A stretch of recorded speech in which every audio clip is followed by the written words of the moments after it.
Welcome to our second Orange County Chapter podcast. My name is Victor Monga. This episode is recorded in January 2022 for our second Orange County Chapter members. Let's begin with chapter news. We have free events scheduled on January 20th. By attending this event, you can earn 1 CPE and participate in conversation about cybersecurity management. All chapter events are scheduled for second Tuesday of the month at 5 p.m. Pacific. You can participate in live conversations and earn 1 CPE or watch on-demand video on chapter YouTube channel. You can head over to isacaoc.com to get more information about the events, YouTube channel, and training announcements. If you or your organization wish to sponsor our chapter podcast and amplify your product and services to our chapter members, again, visit chapter website isacaoc.com. It is one-stop shop to get all the information about sponsorship. ISAC Orange County Chapter is also looking for industry leaders as speakers. So if you or someone you know is interested, send an email to contact@isacaoc.com. Now, this month's ISACA news. The new CISM exam will be available 1st of June 2022. It's going to reflect the most current industry trends. ISACA certification holders will have until the end of March to report 2021 CPE hours. So all of the reported CPEs must be earned in 2021 to claim the hours in 2021 for certification renewal. More reasons for chapter members to engage with local chapter events and earn CPEs. If you receive an unsolicited, unexpected, or urgent email asking you to do something unusual, contact the sender directly via an alternative means like secondary email, SMS, phone call to verify the authenticity of the message. Usually it's scam, so please don't trust any emails and claiming them to be your local chapter. So if you have any questions, you can ring us, you can call us, you can raise a ticket with our ticketing system. Once again, all of that information is on isacaoc.com. There's an article on financialexpress.com about the top IT certifications for 2022. Link is included in the show notes, but again, when I was reading this article, and again, I've always been an advocate for continuous learning. After almost 50 certifications, I'm still passionate about earning more and continuing my education. In this article, author have outlined different areas such as cloud, privacy, cybersecurity, IoT. Usually, most of these are lumped under one area of cybersecurity. So I felt this article was pretty well written. And you can choose one area to be the specialist or multiple areas which overlap with each other. I know some of the organizations actually offer time and money for employees to get training of their choice and get certifications. By doing so, employees are satisfied since it's helping them to evolve to new areas, and organizations are happy since they get to retain the talent. The second article is from InfoSecurity magazine. AI progress in security is impressive enough without embellishment. Now, AI is no longer a buzzword. It might have been, it might have seen that way for now for those who have not seen an actual AI solving real challenges. But for those who truly believe that we need to defend along with machines from the attacks coming from machines, I sounded like Neo from Matrix there. That's for Matrix movie fan club. But I really strongly feel that AI is one of the ways that we can actually not get ahead of, I guess, from defending perspective. But this really helps us to get in line with or at the speed how the attackers are evolving. Defenders are actually advancing their defense mechanisms as well. So I felt that way. This article was pretty good. Now, let's invite our guest speaker for the show. Once again, this podcast is not sponsored by any company or vendor. So if you or your organization wish to sponsor our chapter podcast and amplify your product and services to chapter members, please head over to isacaoc.com and learn more about sponsorship. Now, with our guest speaker. We have been discussing about the landscape, how the networks has changed, especially when the companies have started looking into cloud migrations or even multi-cloud infrastructure. So network detection response become a priority for organizations. Today we have Extra Hop. Before we jump on, Mark, why don't we introduce you and your role at Extra Hop? Thank you very much, Victor. My name is Mark Bowling, and I'm the Vice President of Managed Services at Extra Hop. And in that role, I have two organizations that work for me. One is our Security Response Services, and the other one is our Security Advisor Services. And just to provide clarity what they do and what the distinction is, our Security Advisor Services help our customers use Extra Hop effectively to implement the first three functions of the NIST cybersecurity framework, which are to identify, protect, and detect. And then our security response services help our partners, and sometimes those partners are helping people who are not yet our customers, but also our current customers execute the last two functions of the NIST cybersecurity framework, which are respond and recover. And so that's what we do at Extra Hop. We help our customers on their security journey. Great. And Mark, for level setting for our audience, let's define what is NDR and what gap does NDR fill in cybersecurity when we are looking into these products and solutions. I think let's level set for our audience. Okay, well, great. Well, NDR stands for Network Detection and Response, and it's part of a broader family of what I call detection and response products and practices. And these include endpoint detection and response, managed detection and response, and now extended detection and response, XDR. Now, NDR does it differently than the others do. The others function in different ways, and some are broader offerings, but NDR monitors network traffic and telemetry. It then uses that information that is collected to detect malicious activity on the network.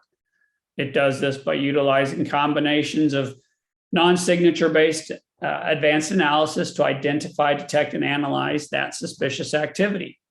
Frequently, this analysis includes some signatures, indicators of compromise, such as the MITRE ATT&CK framework, but now it also includes machine learning to capture trends unique to a specific organizational environment.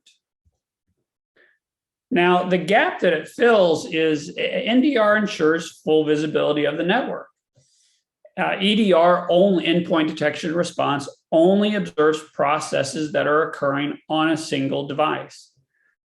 And EDR generally cannot be deployed on IoT, information of things, or OT, operational technology, and even on common networked office devices such as smart TVs and printers. Those all frequently have vulnerabilities that can be exploited based on the operating system those devices are built on. The only way to monitor those devices is to have pervasive visibility of the network and the traffic going into and out of those devices. Does that make sense, Victor? Absolutely. I think that's the key what you just said, right? Where we have we talk about defense in depth. We talk about peeling the layers at the same time. I think having another tool, and I think there was one article at Info Security Magazine where organizations now have 76 security tools to manage. So, Mark, I'm gonna do a devil's advocate here. What role does NDR play in consolidating an enterprise security technology stack? So you hit on the most important thing, which is defense in depth. And even though I work for an NDR company, I will be the first to tell you, you need a range of components.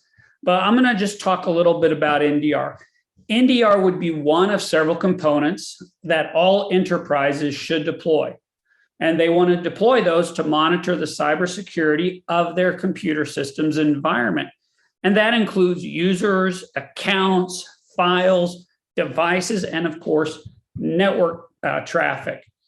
But the primary three I'm going to focus on are NDR, network detection and response, EDR, which I've previously mentioned, is endpoint detection and response, and what I call the SIEM or the SOAR, but I'll focus on SIEM. But SIEM is SIEM, and it stands for Security Information and Event Management. Any organization must protect their network using a tool such as NDR. Because of mobility and email-borne attacks that could carry malicious code, security often starts at the endpoint. So EDR is absolutely necessary. And of course, because of alert fatigue and system and console overload, every organization should strongly consider trying to consolidate all their alerting, be it NDR, EDR, firewalls, critical server logs, into a single pane of glass. That is what the CISM, the Security Information Event Management application, will do. Now, in addition to that, you may have some additional tools called File Integrity Monitoring, FIM. Varonis is an example of that tool. Not here to sell Varonis, but you may want to use something like that to ensure that all the logical, I call them logical objects on your servers and your workstations, such as accounts, such as Active Directory trees, such as the files themselves and the privileges for those files, that those are not modified. But each of those components, be it NDR, EDR, the CISM, or File Integrity Monitoring, FIM, all of those play an important role. Not any single one of those is a silver bullet, but NDR is the only thing, as I previously said, that provides that pervasive visibility of the network. EDR will miss something. FIM will miss something. SOAR is what consolidates it together, but you absolutely need to have an NDR component pushing data to the SIM or the SOAR so that the watch standards and the security operations personnel can do their jobs effectively. Yeah, and I couldn't agree more, right? I mean, we talk about adversaries getting into our environment and doing the lateral movement or privilege escalation or whatever the exploit they got to do. And end goal is for them to exfil the data. And for that, obviously, they need network. They can't actually take your data or whatever intellectual property or crown jewels you're trying to hold. They cannot do it without network. It's that simple. So you should be actually getting the detection response early stages, but at the same time, Mark, as you said, right, NDR provides you that, I'm going to use a very loose term here, safety net, where when they're in the network, when they're trying to move it, when they're leaving it, everything is actually captured on the network level. Victor, I have a friend named John Smith, who's one of our brilliant engineers at ExtraHop. And he was in the government, and I was in the government for 27 years. And we have had conversations about the operational style of attackers. And one thing you find out in every single compromise or every single computer intrusion, you have three things. You have a source IP address, you have a destination IP address. They can be virtual computers on the same virtual network. And then you will have communication network traffic between those two devices, those two IP addresses. If it's an internal actor who's compromising a network using their workstation at their desk, that's their workstation. There's a destination workstation where they're getting data, or a destination server where they're getting data. And then there's network traffic. Every single computer intrusion and every single compromise will always have network telemetry that can be captured and observed. Yeah, and I used to have actually a joke when I used to talk about these things where for Matrix movie fans out there, why do you think they were cutting the hard wires? Pretty much that's what network was. They're trying to prevent the adversaries of the bad guys, if you will, to get into the Matrix. So I think this is very important to realize that network is a way, or I should say the only way to get in and out. So your eyes and controls and to your point, consolidation of those alerts should be there. And having the ability to put the context around it, those alerts, is very important. if I'm getting alerts for the heck of it and lots of false positive, that's yes, our analysts are gonna miss it. But actionable alerts are what we really want to get to the point where we have true positives. Now, I want to switch the topic where NDR, the technology solution and platform, we talk about organizations using on-prem or cloud or even cloud native. Where does NDR, where do you envision it? Because networks are different, right? In on-prem organizations, network is owned by the company, and because internal networks, the network team is setting it up, then they use internet to get to the cloud. Then the cloud provider owns their side of the network. So how does NDR provide the visibility or even prevention to that point where the networks are not even pretty much owned by one entity? No, that's a great question. I think what it comes down to is, can NDR be exclusively cloud or exclusively premise or exclusively hybrid, or not exclusively, but inclusively hybrid? And that depends on the NDR manufacturer. Some NDR tools really only function on site, and they are quite limited, in fact, in their ability to scale. Some cloud providers have some limited NDR capability, but that's once again exclusively for their cloud environment. But the best NDR tools are in fact hybrid. They can operate fully in multiple cloud environments, and they do this by placing virtual sensors in the cloud provider's environment, and then mirroring or spanning data to those sensors. And then those sensors push that data to what I would call a common analytical repository, where the analysis with the network data collected from on-site premise sensors is also aggregated. This is a critical capability of only the best NDR solutions. So if you are going to consider what is the right NDR solution, you need to look at the company, the organization, the company, or the enterprise needs to take a hard look at what are they using cloud for and what are their solutions. If they have workloads, if they have compute, if they have storage in the cloud, then they want to ensure that they're able to protect their entire environment. And so they want an NDR tool that can function in the hybrid environment. That answer that question, Victor? Yeah, it does. It does. And that brings me to the next question where I'm sure you talk to customers or potential customers when they're looking for a solution for NDR, and they have their checklist. They have those OKRs that, hey, this is what I'm looking for in my solution. This is what I'm trying to achieve, or this is what I need a product to solve this problem. What about the customers who come in and be like, I don't know exactly what capabilities should I be asking for NDR? And I know you work for a vendor who provides NDR, and what would you guide them? What would you tell them that make sure that your NDR have these like top 2, top 3, top 5 capabilities to really bring the time to value and return on investment for that purchase? Well, that's a great question. And what I'm going to do is I'm going to talk about what I'm going to call the everybody has. And those are the things that most NDR tools have that are reasonably common. And then I will talk about the differentiators is what I'm going to really stress. But let's look. The NDR tool must be able to collect everything in the customer's environment. And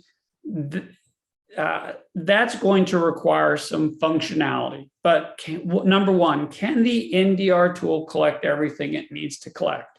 The second question is, does the NDR tool alert, observe, detect, identify all of those combined capabilities, but fundamentally, can it detect what it needs to detect? And that can be a combination of things. It can be a combination of the logic that the types of signatures that are built into the appliance or the application. Can it detect those?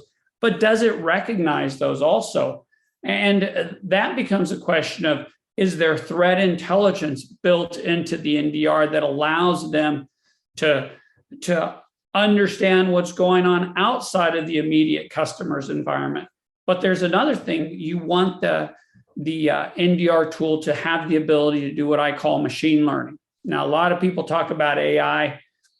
That's a sales pitch. I'm going to focus on the machine learning aspects, but the machine learning equips the NDR tool to gather information, analyze that information about what is normal in the customer's environment, the customer's unique environment. And then when there is out of band activity that may not necessarily be associated with a signature, then it can alert on that activity. So those are the kind of the fundamental should have. And that includes, is there threat intelligence built into the recognition for signatures, and how effective is the machine learning? But there's three things specifically, and I think these are differentiators that allow the NDR tool to actually perform some of those functions better. And the first thing is the NDR tool scalable? There are a lot of NDR tools that are being sold right now that do not scale. In fact, they absolutely fail the scalability challenge. And the question the company needs to ask is, can this tool scale to meet the needs of a growing network? You absolutely want an NDR tool that can scale. The second question, is it hybrid or cloud native? Compute, storage, and other operational workloads, as I previously stated, are migrating to the cloud because of cost benefit. Because of that, organizations will want to have full visibility into both their cloud environment as well as their premise environments. So the question is this tool cloud native? Can it work with Google Cloud Platform? Can it work with Amazon Web Services? Can it work with Azure? Can it work with the remote data center that you use for data recovery, backup and recovery? And then finally, can your NDR solution decrypt standard encryption protocols? Now, I'll just put it right out there. ExtraHop does all three of these things super well, but ExtraHop is really the only one that can decrypt, TLS 1.3. And so if you don't have the ability to decrypt, which I believe is an absolute necessity, then you are missing visibility into transactions that could reveal or could provide insight into activities that an attacker may be having on the east-west traffic inside an organization's network. Did that answer your question, Victor? Yeah, absolutely. I think that's exactly the point, right? Where when we look at the solutions and technology, and I know a lot of customers, when they start considering it, the common questions always comes back to like, what questions should I be asking to my vendors, my preferred partner? So I think that dovetails to my next question, where executives are asking the security leaders, now that you are considering this new solution or product or capability, NDR, what are the immediate benefits? How do I actually prove the time to value immediately, that now that I've implemented it, this is what I'm stopping, or this is what I'm detecting, this is what I'm preventing, this is what I'm responding? Can you talk about that a little bit as well, Mark? Yeah, absolutely. So the first immediate benefit of implementing NDR solution into your environment is that you have full visibility into your network environment. So if you think about the old firewall-based intrusion detection and intrusion protection systems, those only protected your environment at what I call the north-south gateway. It's only traffic going into and out of your environment. The biggest thing that NDR provides is it provides full visibility east-west, which means it looks at all of the transactions and all of the TCP/IP protocols that are occurring on your Ethernet network, east-west, internal to your network. And where that provides value is that there's no place for the intruder to hide. So that's the first immediate benefit of implementing an NDR solution. Now, the second benefit to implementing an NDR solution, and you have to have the right solution again, is you want one that's out of band so that it cannot be disabled by a very savvy attacker. One of the challenges that EDR solutions have is that once a machine is compromised, the processes running on the kernel or on the operating system that implement the EDR tool can be disabled. Unfortunately, EDR can be disabled. Guess what cannot be disabled if it's in a fully passive out of band mode? NDR. So the second immediate benefit of implementing NDR is that you have visibility into your network that not only is full, but it's also cannot be disabled. You will always have that visibility into your network. The third value of implementing NDR into your network is that it increases your visibility to those devices that are not endpoints or workstations or mobile devices that you can put an EDR solution on. So you can put EDR on your Macs and on your Jamf and Kaseya and CrowdStrike and all of those things that you can use to manage your mobile endpoints as well as your physical workstations and your servers in the data center. That's a limited subset of all devices in your network. So now you have, NDR provides you full visibility to all of those other devices. And I had previously mentioned them, in your network that can be used to transition and attack additional devices in your network. One example is printers. Printers are notorious for being built on end-of-life, end-of-service operating systems. And they have well-identified and well-published vulnerabilities.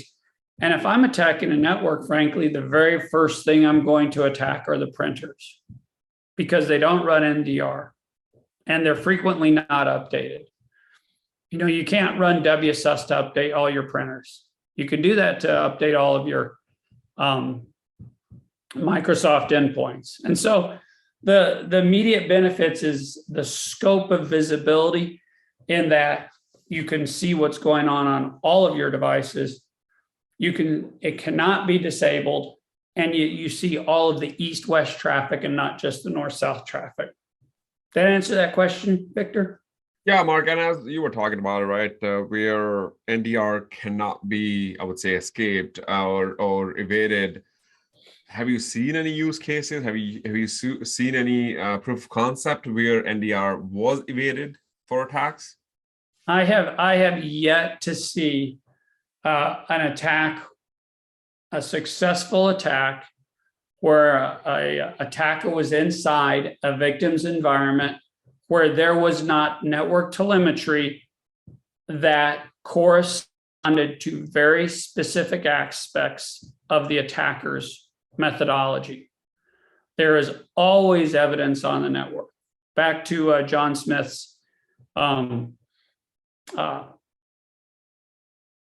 example. If you are going to have a network compromise, you always have three things. You have a point of origin device, and it has an IP address. You have a destination device, and it has an IP address. And then you have some type of network transaction going on between those two devices.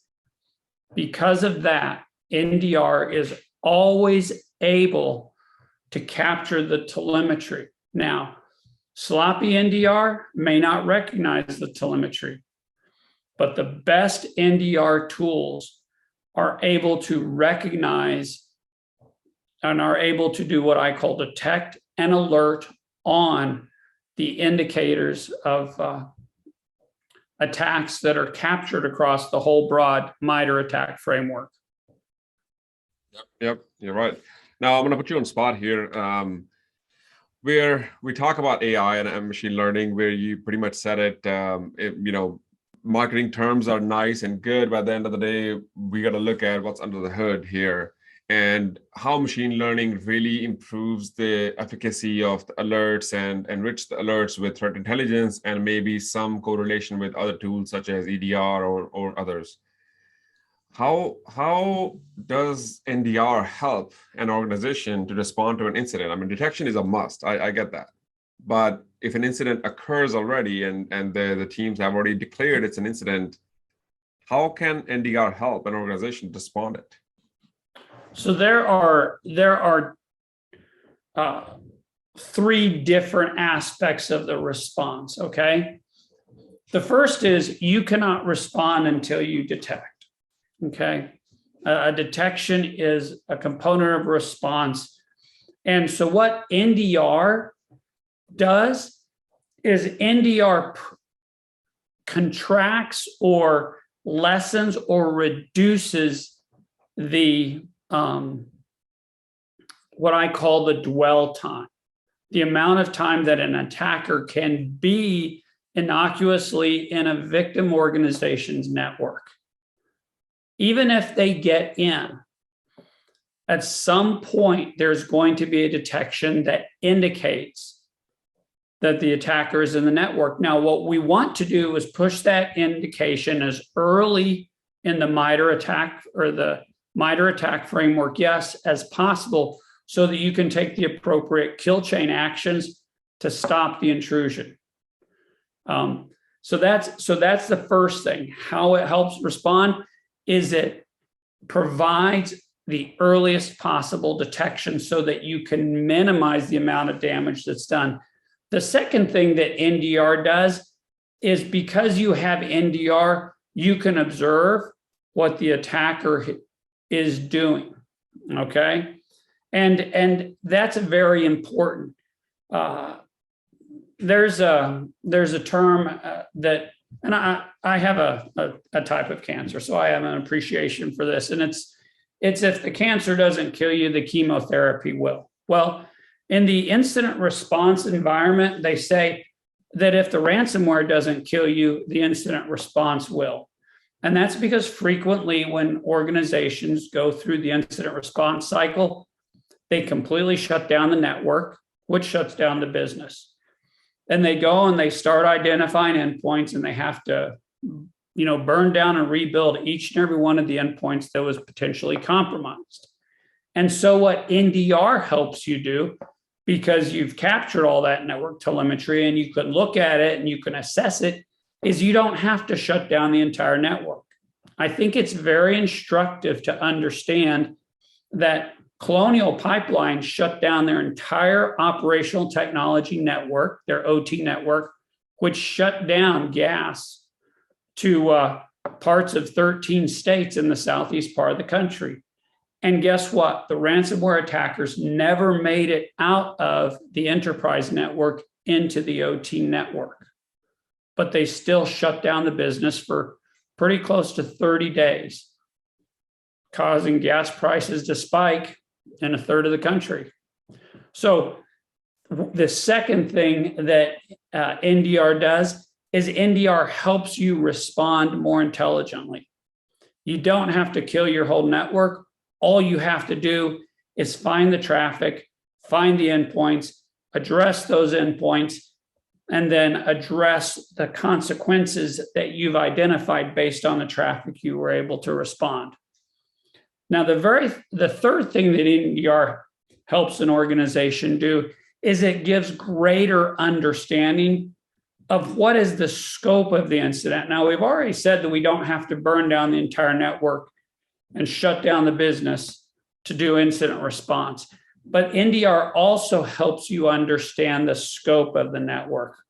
Rather than having to completely rebuild from perhaps 2-week-old or 2-month-old or 6-month-old storage images, you can understand what has been attacked.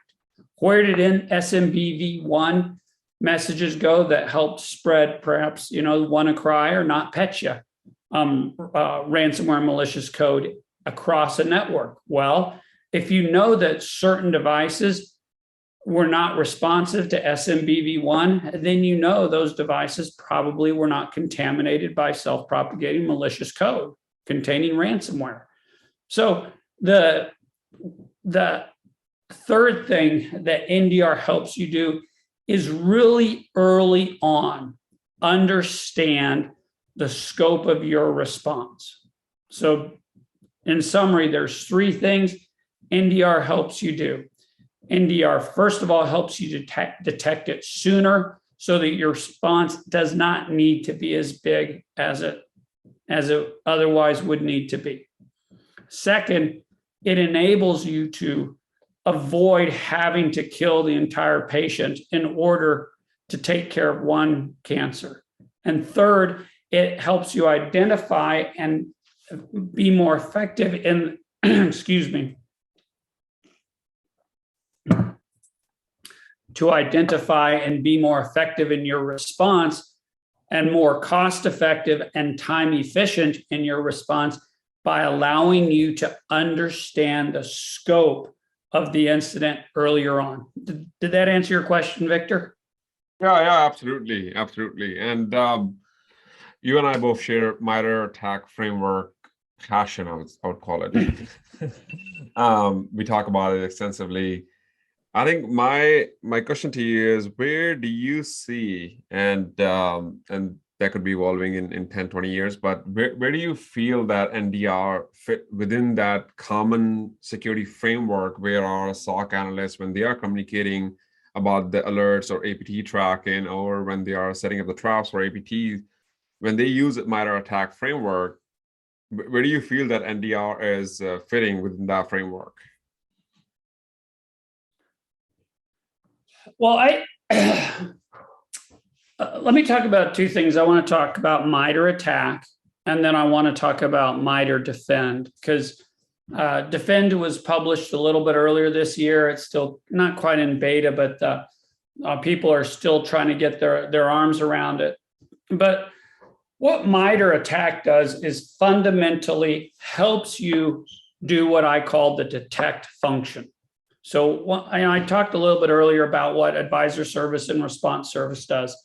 Let's talk about the NIST cybersecurity framework functions. And so the first function is identify, and then protect, detect, respond, and recover. And if you look at what MITRE does is MITRE executes that detect function, okay? And then when you look at the detect function, and I don't have it open in front of me, like if I was with a customer, I would be sitting and going through the exact categories and subcategories of the attack framework. But what you want to do is you want to, the first category of the detect function is detect and analyze, okay, DE. And so detect and analyze, you have very, very specific indicators for each of the phases of a very, very complex attack, okay? And some of those phases, such as action on objectives or weaponization, you may not see that initially as part of, from the victim's perspective, okay? But many of the others, exfiltration and command and control, very, very specific aspects of the 13 families of MITRE ATT&CK, a network detection and response tool can observe very, very specific indicators of compromise. An NDR tool will be able to see an external IP address that is communicating with an internal command and control node, an IP address, a server, a workstation that has been compromised and is now being used for command and control inside the network. It can observe that. Let's say that you have a compromised device that is doing what's called network reconnaissance on behalf of an external attacker. Well, NDR can observe those indications. If they're doing a ping sweep or they're doing network mapping internal to a network, and that is not typically done by that workstation has been previously compromised by malware, well, then guess what? NDR can attack that. So I want you to think that there's a subset of the 13 MITRE ATT&CK framework families, and of those subsets, there are very, very specific ones that are well conditioned to be observed by an NDR tool that has been appropriately configured. That answer your question? Yeah, absolutely. And I think that's the importance, I think, for customers to realize that there's a MITRE framework and defend and how to leverage it. And especially for the technologies and solutions you're using, if you do get information about the TIDs, how do I actually communicate that? And we were talking about this during our prep session as well, where those are important. If you're working with law enforcement, if you're working with your incident response team, if you're working with the external incident response team, it would be helpful for them to actually use that information for incident reporting and handling as well. So, Mark, I have one last question for you, and we'll wrap up with this. What type of threats in NDR best equipped to defend against? What do you think that if you have to pick a family or attack types, if you can categorize, and if you think that we can even generalize that that NDR can actually provide immediate time to value and ROI? Yeah, absolutely. That's a great question, Victor. The first threats you will see where NDR provides the greatest value is because where its pervasive visibility allows it to see things that maybe some of the other protective components, I'm going to call them components or elements of the whole defense in depth strategy. So if somebody is checking their email and they kick off malware because they clicked on a link, NDR will not see that until there's additional transactions between that compromised endpoint and a command and control node external to the environment. But let's say that initial access has now led to additional transactions. And here's where NDR provides the greatest value. The more persistent, the more advanced, and the more deliberate an attacker is, the greater value NDR provides. Okay? And the reason is because NDR sees all of those actions going on internal to a customer's network. You see the execution of the exploit. Well, now you have a compromised device, and now that device has been compromised and somebody is using maybe compromised credentials to access that device, NDR can see that. We see the persistence. Is the user compromising additional devices, the attacker compromising additional devices so that they're able to remain in the network in a persistent way? NDR sees that. Let's say that the attacker now is going to attack the DNS server so that they can perhaps change some of the routing of DNS internal to the organization. Well, to do that, they need to escalate their privileges as a DNS administrator. Guess what? NDR will see that. So all of those things such as persistence, and I'm going to call it privilege escalation, defensive evasion of defenses, such as moving from one device to another and killing EDR on those devices. Guess what? NDR can observe that. And so, mapping the network where they're using a device internal to a network to map the entire network. We call that discovery. NDR will see that. And of course, the big ones are lateral movement, east-west movement, and exfiltration. And finally, command and control. Each of those components of the MITRE attack framework, excuse me, of the MITRE attack framework can be observed by NDR, and very frequently uniquely by NDR. Did that answer your question? Absolutely. Yeah. All right. I think we are ready to wrap up. Any final call to action to community or anything you want to give us words of wisdom as we wrap up? Well, I would say if I'm going to give two things. One is I want to give some what I would call encouragement, and that is that what we are doing is important. If you're a member of SANS or ISC squared or SACA or ISSA, what you are doing is important, and what you are doing is valuable, and what you are doing helps protect our way of life, helps protect people's personal privacy, helps protect individuals' prosperity. And so that is amazingly important. We are helping to protect people who depend on us. And so don't ever think for a second that as an information security professional, your work does not have value. Your work absolutely has value. And so that's the the rah-rah speech. Now, the second thing is just a little advice, and that is counsel. And I would recommend this to anybody.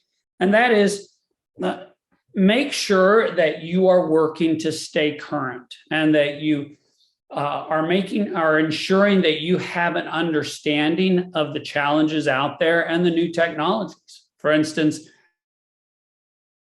one good example is if you haven't heard of MITRE Defend yet, think of MITRE ATT&CK as the detect function of the NIST cybersecurity framework. Well, you move it up one function, and MITRE Defend talks about how we protect. How do we build that multi-layered defense in-depth strategy a little bit more technically, or a little bit more methodically, or a little bit more precisely? Well, if you haven't learned about MITRE Defend, go out there and spend some time and learning about MITRE Defend. And the second component of that is, as you learn more about detective or protective strategies, I would also encourage you to learn a little bit more about what I would call emerging technologies. Cloud, frankly, is huge.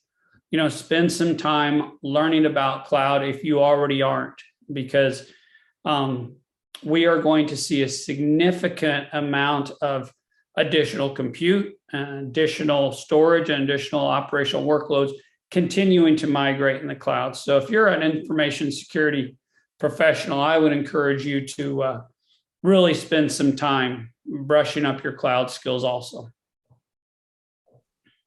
Great. Very insightful session. A lot of information. I think we'll add some of the links in show notes for those who have not heard about MITRE ATT&CK framework or Defend, and some of the collateral Mark mentioned from ExtraHub. Mark, thank you so much for being on the show. It was a pleasure to have you. Hey, it was great being here, Victor. Thank you very much for having me.